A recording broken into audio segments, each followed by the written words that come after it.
ஒரு இளைஞர் தினமும் ஒரு பாட்டியிடம் ஆரஞ்சு பழங்களை வாங்குவார்.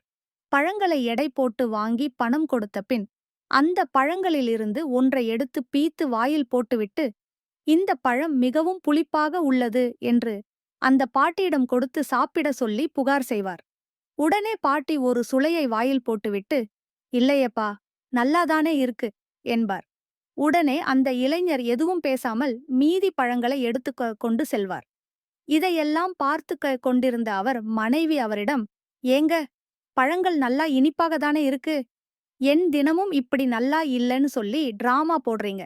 உடனே அந்த இளைஞர் சிரித்துக்கொண்டு மனைவியிடம், அந்த பாட்டி நல்ல இனிப்பான பழங்களைத்தான் விற்கிறாங்க, ஆனாலும் தனக்கென்று ஒரு பழத்தைக் கூட சாப்பிட்டு இருக்க மாட்டாங்க. நான் இப்படி குறை கூறி கொடுப்பதால் தினம் அவர் காசு இழப்பின்றி ஒரு பழத்தை சாப்பிடுறாங்க என்றார். தினமும் நடக்கும் இந்த நாடகத்தை அருகில் இருந்த காய்கறி வியாபாரி கவனித்துவிட்டு அந்த பாட்டியிடம், அந்த ஆள் தினமும் உன் பழங்களை குறை கூறுகிறான், இருந்தும் நீ ஏன் அவனுக்கு எடை அதிகமாக போட்டு பழங்களை கொடுக்கிறாய்?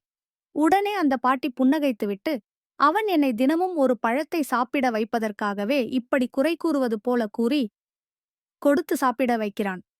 இது எனக்கு தெரியாதென்று நினைக்கிறான். நான் எடை அதிகமாக பழங்களை போடுவதில்லை.